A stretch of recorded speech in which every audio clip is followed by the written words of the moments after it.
نكتشف مع بعض جائزة الوهر الذهبي للفيلم الوثائقي، وندعو لجنة التحكيم للصعود إلى المسرح.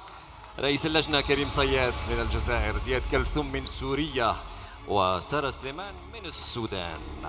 تحية للجنة تحكيم الفيلم الوثائقي. تفضلوا. مساء الخير، أهلا بكم. انبسطنا شفناكي في الختام، ما شفناكي في الافتتاح. أهلا بالسودان. نورتينا، أهلا وسهلا. أهلا وسهلا. مرحبا بك. تفضلوا. مساء الخير.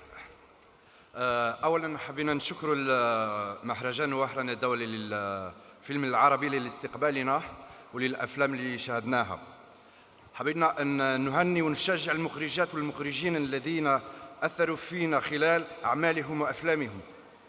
شاهدنا مجموعه من الافلام التي تحكي حكايات الفقد والدمار وتطرح تساؤلات عميقه حول الهويه والانتماء، علاقة الإنسان بالمكان والارتباط به.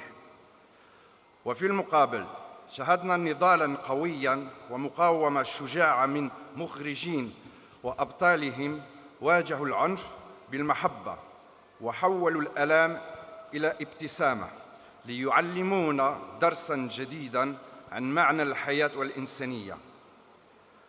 نوحد أصواتنا معكم ونعبر عن تضامننا العميق قائلاً: أنتم في قلوبنا وعيوننا. صلواتنا ودعوتنا لنحل السلام أرض السودان وفلسطين والعراق وسوريا وكل الشعوب التي تكافح لتعيش.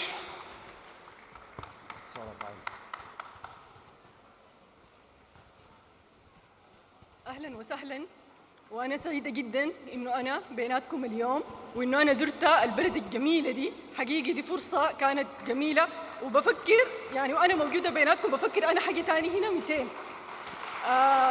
نورينا، أهلا وسهلا. اليوم أنا معاكم، وللأسف السودان بيمر بأصعب محنة، قتل ودمار وموت وخراب، بس برضو إحنا موجودين في لجنة التحكيم، وموجودين برضو بفيلم سوداني في المسابقة، وده كله رسالة إنه الفن حيكون موجود بالرغم بالحروب وكل الخراب والدمار، إحنا صوتنا برضو حيكون موجود.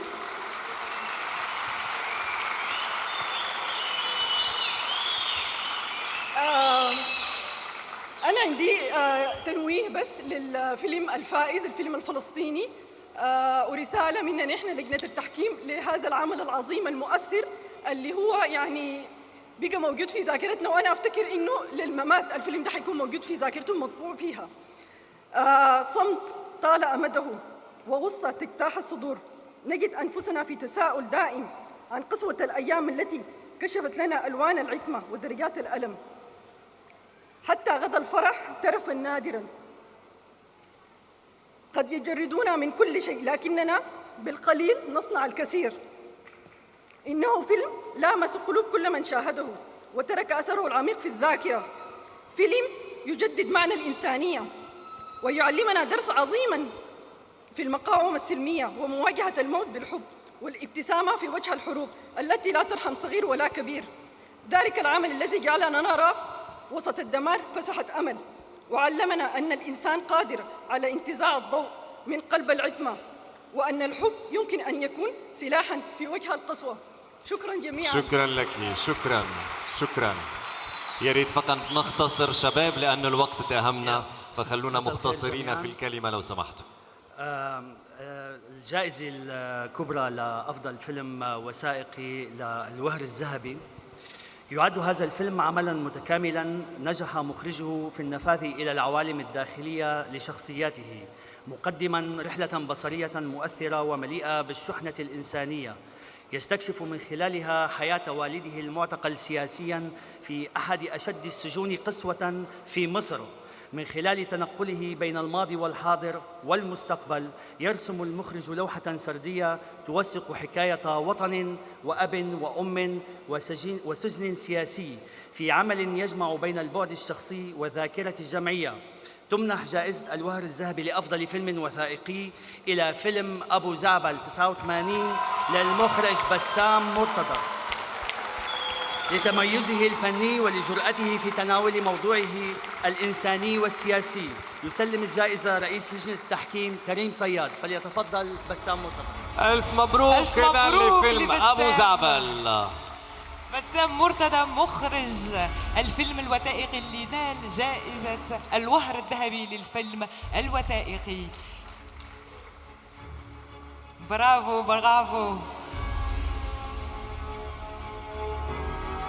ألف مبروك.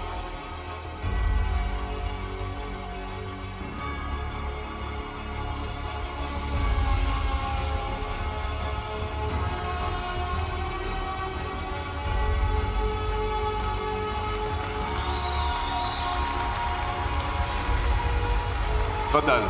كلمة